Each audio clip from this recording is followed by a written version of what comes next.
हरियाणा की सियासत में देवीलाल, बंसीलाल, भजनलाल के वर्चस्व को तोड़कर हरियाणा के मुख्यमंत्री की कुर्सी पर बैठने वाले भूपिंदर सिंह हुड्डा 10 सालों तक मुख्यमंत्री रहे, उसके बाद विपक्ष में रहे और अब 2024 में एक बार फिर ताल ठोक रहे हैं हरियाणा के चुनाव के लिए।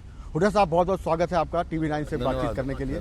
सर, पहला सवाल तो ये है कि लठ गड़ेगा क्या इस बार हरियाणा में कांग्रेस पार्टी का? देखिए, हरियाणा में 36 बिरादरी मन बना चुके हैं, क्योंकि मैं सारे हरियाणा में जो जनसंपर्क, जिस तरह से समर्थन मिल रहा है, जन समर्थन, उसके आधार पर मैं कह सकता हूँ हरियाणा की 36 बिरादरी मन बना चुकी है अब की बार कांग्रेस सरकार। सर, मुद्दे आपको कौन से नजर आ रहे हैं जो आपको लगता है कि इन मुद्दों पर हरियाणा वोट करेगा? मुद्दे तो बहुत हैं, मतलब सबसे बड़ा मुद्दा बेरोजगारी है, महंगाई है, कानून व्यवस्था है, भ्रष्टाचार है और खेल और खिलाड़ी हैं। हर जो विकास ठप हो गया, रिवर्स हो गया, जो प्रदेश प्रति व्यक्ति 2014 में जब सरकार छोड़ी, जो प्रदेश प्रति व्यक्ति आय में, प्रति व्यक्ति निवेश में, कानून व्यवस्था में, नौकरी देने में और खेल खिलाड़ी में पूरे देश में नंबर 1 था। आज नंबर 1 किस चीज़ में है?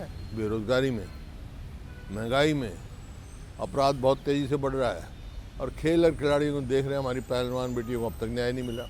लेकिन सर, उसी खेल खिलाड़ी की अगर बात करें तो विनेश फोगाट को लेकर के ये कहा गया कि हुड्डा परिवार उसके पीछे था, उसका षड्यंत्र था। ये बार बार भूषण शरण सिंह भी ये बात कहते आ रहे हैं। वो कुछ कहे, वो तो एक्यूज्ड है, केस उनके केस चल रहा है, न्यायपालिका पे हमारे को पूरा भरोसा है, फैसला आने दो।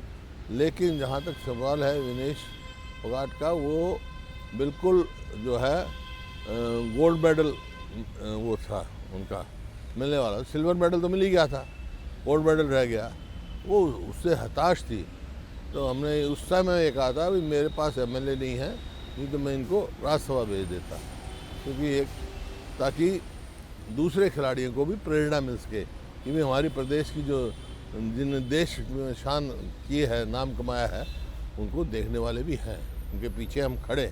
लेकिन सर, भारतीय जनता पार्टी कह रही है कि ये खाली हवाई बातें कर रही है कांग्रेस और हुड्डा साहब, लेकिन हम तीसरी बार सरकार बनाने जा रहे हैं, नायब सिंह सैनी का नया चेहरा उन्होंने दिया है। वो तो कहेंगे ही, लेकिन चेहरा, अब क्या जरूरत थी भाई चेहरा बदलने की? यही था ना, जब देखा कि विफल सरकार है, नॉन परफॉर्मिंग सरकार है, ये कहीं भी कामयाब नहीं है, तो उन्होंने सोचा भाई चेहरा बदल दो, एंटी इनकम्बेंसी कम हो जाएगी। लेकिन ये चेहरे बदलते रहेंगे, लोगों ने इनको ही बदलने का फैसला कर दिया है। सर, नायब सिंह सैनी कितनी बड़ी चुनौती है या खट्टर बड़ी चुनौती थे?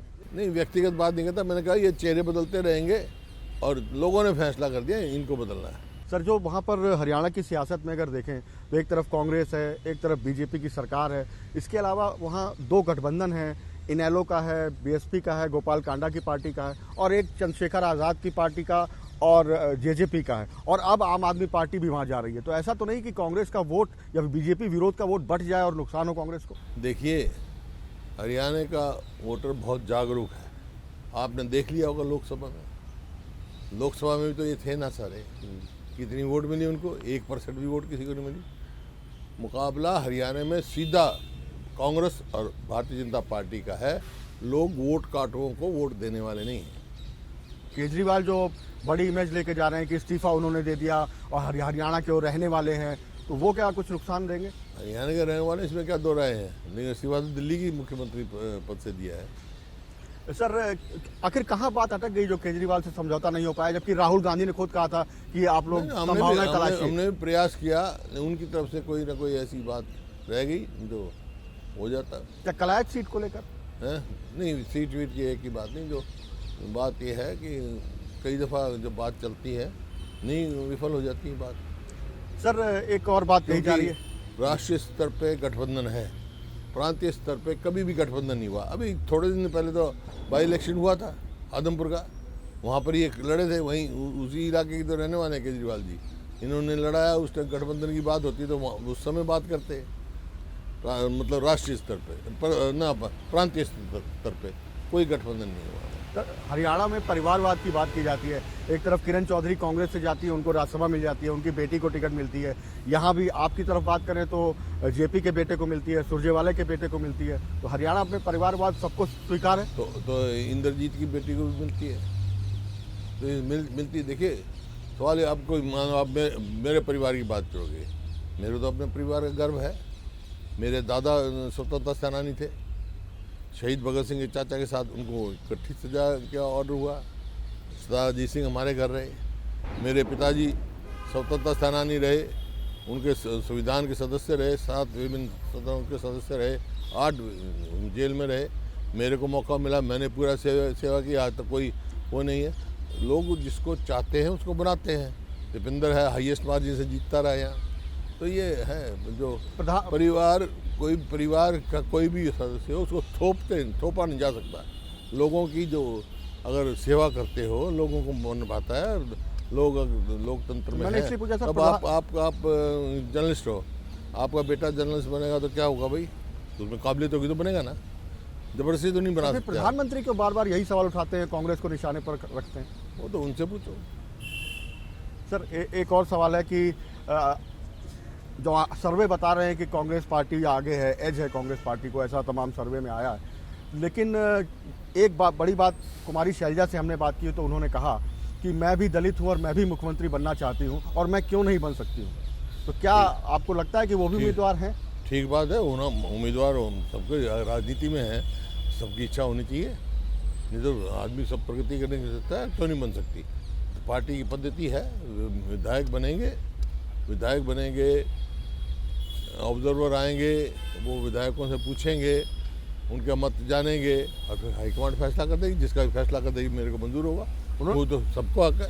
तो उन्होंने ये भी कहा कि ज़रूरी नहीं विधायक ही मुख्यमंत्री बने, क्योंकि 2004 में भी भजनलाल जी के ज़्यादा समर्थक टिकट पाए थे, लेकिन भूपिंदर सिंह हुड्डा सांसद रहते हुए मुख्यमंत्री बन गए थे। नहीं, ज़्यादा विधायकों ने मेरा कहा था, विधायकों के मेजोरिटी ने मेरे को कहा था। तो ये कोई बात नहीं है, कोई ज़रूरी नहीं है। 6 महीने तक कोई भी बन सकता है, मंत्री पद रख सकता है, मुख्यमंत्री बन सकता है। 6 महीने में उनको विधायक चुनना पड़ेगा। भूपिंदर सिंह हुड्डा क्या तैयार हैं कमान संभालने के लिए अगर सरकार बनती है तो? देखिए, जो पार्टी हाईकमांड फैसला करेगी वो मेरे को मंजूर होगा। नहीं, आप कहते हैं ना कि ना मैं टायर्ड हूँ ना रिटायर्ड हूँ, तो आज वो भी कह रहे हैं, आज भी कह रहा हूँ। तो इसका मतलब ये नहीं है कि मैं पार्टी हाईकमांड का फैसला नहीं मानूंगा। पार्टी हाईकमांड का फैसला जो भी होगा मानूंगा, और ना टायर्ड हूँ ना रिटायर्ड हूँ, आपके सामने खड़ा हूँ। और आपके जो बेटे हैं वो भी दीपेंद्र हुड्डा, वो भी 5 बार से सांसद रह चुके हैं। तो क्या ये वक्त नहीं है युवाओं को आगे करने का? आपको ऐसा लगता है कि वो अपना काम कर रहे हैं, जो उनके उसमें होगा, अगर लोग चाहेंगे जो आगे होगा, तो पार्टी ने फैसला करना है। उधर रणदीप सुरजेवाला भी कह रहे हैं कि मैं भी मुख्यमंत्री बनना चाहता हूँ। क्यों नहीं, अच्छी इच्छा रखनी चाहिए, सबको प्रयास करना चाहिए। राजनीति में है तो सबको करना चाहिए, इसमें क्या बात। आपको कोई दिक्कत नहीं? ना, मेरे को किसी से दिक्कत नहीं। सर एक बात और कही गई चुनाव के टाइम पर कि एक तरफ भूपेंद्र हुड्डा परिवार, उदय भान प्रदेश अध्यक्ष रहे, और एक तरफ कुमारी शैलजा और रणदीप सुरजेवाला ये अलग यात्राएं निकालते रहे। तो हरियाणा कांग्रेस में तालमेल नहीं है, गुटबाजी? तालमेल है, ये गुटबाजी नहीं है। सब कांग्रेस की बात करते हैं ना। हर कांग्रेसी जो है कांग्रेस की मजबूती की बात की, कांग्रेस का विरोध तो कोई नहीं कर रहा। फिर लेकिन शैलजा और सुरजेवाला सर बार बार ये कहते हैं कि जो प्रभारी हैं दीपक बावरिया, वो लगातार केवल हुड्डा परिवार का पक्ष लेते रहे, हुड्डा साहब के सुनते रहे, हमारे साथ भेदभाव करते रहे। वो तो उनसे पूछो, लेकिन मेरे हिसाब से कुछ हुआ नहीं है। सब कांग्रेस को मजबूत करने की बात करते थे। सबका करना भी चाहिए, सबका फर्ज बनता है। जब आप कांग्रेस में हैं, मैं कांग्रेस में हूँ, कांग्रेस को मजबूत करने की बात करूँगा ना। और प्रभारी जब ये कहते हैं कि रणदीप सुरजेवाला और शैलजा कई बार मेरा फोन तक नहीं उठाते, भाई अब ये बातें उनकी नहीं, इसलिए क्योंकि कहा जाता है कांग्रेस में बड़ी गुटबाजी है। प्रभारी ये कहते हैं, वो कहते हैं, उनका मेरे से क्या मतलब। मेरे से पूछो मैंने क्या कहा या मेरे बारे में क्या कहा। वो प्रभारी जी से पूछो वो कौन क्या कहता है, या उनसे पूछो क्यों कहते हैं, मेरे को नहीं मालूम। सर आने वाले वक्त में आपकी गारंटियां तमाम राज्यों में राहुल गांधी और राज्य की जो कांग्रेस पार्टी है वो देती रही है, क्या यहाँ पर भी कुछ गारंटियां होंगी? क्योंकि जब आप लोग गारंटी लेके आते हैं तो प्रधानमंत्री मोदी कहते हैं कि रेवड़िया बांटते हैं। हिमाचल का हाल आप लोग देख ही रहे हैं। आप देखेंगे सारी पार्टी करती हैं, हम जो लेके आएंगे, जो कहेंगे वो किया। आप हमारा 2009 का मैनिफेस्टो देख लो, 2005 का देख लो, जो मैनिफेस्टो हमने कहा वो किया। और इनका बीजेपी का मैनिफेस्टो देख लो, जेजेपी का मैनिफेस्टो देख लो, कोई वादा पूरा नहीं किया।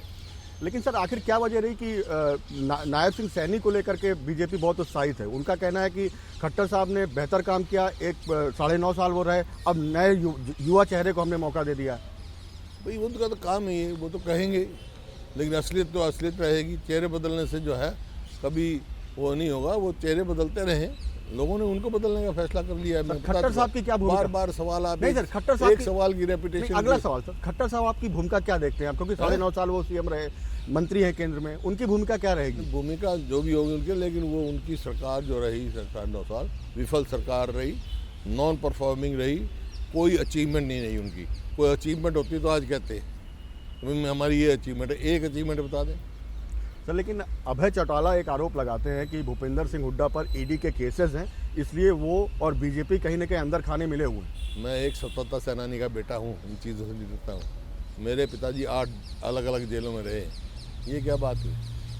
मेरा इस देश के जुडिशरी पर पूरा विश्वास है, जो होगा आपके सामने आ जाएगा। सर ये एक सवाल जो आपने कह दिया कि कांग्रेस और भाजपा में ही लड़ाई है, बाकी जो छोटे छोटे दल हैं ये कुछ नहीं कर पाएंगे, जनता इनकी तरफ नहीं देखेगी, लेकिन ये क्यों बने हैं आखिर इतने? क्यों नहीं कोई बीजेपी की तरफ गया, या क्यों नहीं किसी ने कांग्रेस से हाथ मिलाया? उनसे पूछो, क्या इनके पीछे आपको कांग्रेस कोई- खुद में सक्षम है, कांग्रेस में तो किसी का हाथ मिलाने की जरूरत नहीं। बाकी उनसे पूछो, ये तो सवाल उनसे पूछ रहे हैं, उनसे उनके सवाल मेरे से क्यों पूछ रहे हो भाई?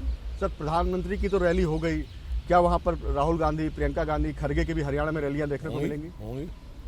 सर क्या वो भी मंच दिखेगा जहां भूपेंद्र हुड्डा, रणदीप सुरजेवाला और कुमारी शैलजा एक साथ मंच पर होंगे? हाँ, क्यों नहीं, कई दफ़ा हुए हम। ये कोई नई बात नहीं है, तो आप लोगों की बनाई हुई कहानियाँ हैं। आपको कोई खबर मिलती नहीं तो भाई यही ढूंढते रहते हो आप, और तो कोई बात दिखता भी है वहाँ कई बार। नहीं। मैं बता रहा हूँ, कांग्रेस एक है। कांग्रेस मेरा और किसी का मतभेद भी हो सकता है, मनभेद किसी का नहीं है। जो पार्टी फैसला करती है सब उसको सिरे चढ़ाते हैं। सर एक कुमारी शैलजा को लेकर कार्यकर्ताओं का एक वीडियो क्लिप है जिसको कि तमाम विपक्षी पार्टियां वायरल कर रही हैं कि कांग्रेस पार्टी में दलितों की इज्जत नहीं की जाती है, ऐसे शैलजा के लिए कांग्रेस के कार्यकर्ता ऐसे शब्दों का इस्तेमाल कर रहे हैं। अरे हमारा अध्यक्ष दलित है, उससे पहले अध्यक्ष हमारी दलित थी, उससे पहले हमारा अध्यक्ष दलित था, उससे पहले दलित था। कांग्रेस जो है सबकी है। कांग्रेस की नीति, क्लिप के बारे में कुछ कांग्रेस की नीति निर्धारित है, न जात पर न पात पर, मौन लगेगी हाथ पे। लेकिन कोई ऐसी किसी के बारे में टिप्पणी करता है। कुमारी शैलजा तो हमारी सम्मानीय नेता हैं। आपने बहन भी कहा उनको, हाँ, छोटी बहन है ही, मेरे बहन है ही, कोई बात है, मेरी छोटी बहन है, हमारे पारिवारिक संबंध है। लेकिन कोई भी ऐसी टिप्पणी करता है किसी के बारे में भी, वो निंदनीय है, और उसको ऐसे व्यक्ति की कांग्रेस में कोई स्थान नहीं है। हुड्डा साहब, तो कांग्रेस की नीति नहीं है ये। हुड्डा साहब क्या ऐसा तो नहीं होगा कि जैसे भजनलाल ने बगावत की, अगर 2004 रिपीट होता है तो आप भी बगावत कर जाए? हाइपोथेटिकल बातें करते हो आप। कोई बात सेंसिबल कहो तो मेरे को अच्छा भी लगे। आप ये समझो किससे बात कर रहे हो आप? सर एक आखिरी सवाल आप उससे बात कर रहे हो जिसकी 4 पीढ़ी कांग्रेस में है। सर एक आखिरी सवाल आपसे करता हूँ कि क्या हरियाणा में जब आप कैंपेन करने आप लोग गए, आप लोगों को कितनी सीटों का अनुमान लगता है कि इतनी सीटें कांग्रेस पार्टी कम से कम ले आएगी? मैं कह चुका हूँ, हरियाणा में भारी बहुमत से कांग्रेस की सरकार बनेगी। और क्या हम भावी मुख्यमंत्री से बात कर रहे हैं हरियाणा के? मुख्यमंत्री तो वो होगा प्रदेश का। मैंने बताया, एक सवाल को आप बार बार रिपीट करते हो। मैं आप जैसा सीनियर जर्नलिस्ट बार बार रिपीट करता दिलचस्पी जनता की इसी में। मैं कह चुका हूँ, पद्धति है कांग्रेस की। विधायक चुने जाएंगे, ऑब्जर्वर आएंगे, उनका मत लेंगे और फिर हाईकमांड फैसला कर देगी। जो भी मुख्यमंत्री होगा आपको पता लग जाएगा। बहुत बहुत शुक्रिया TV9 से बात करने के लिए। तो ये थे भूपेंद्र सिंह हुड्डा। दिल्ली से कुमार विक्रांत सिंह, TV9 भारतवर्ष।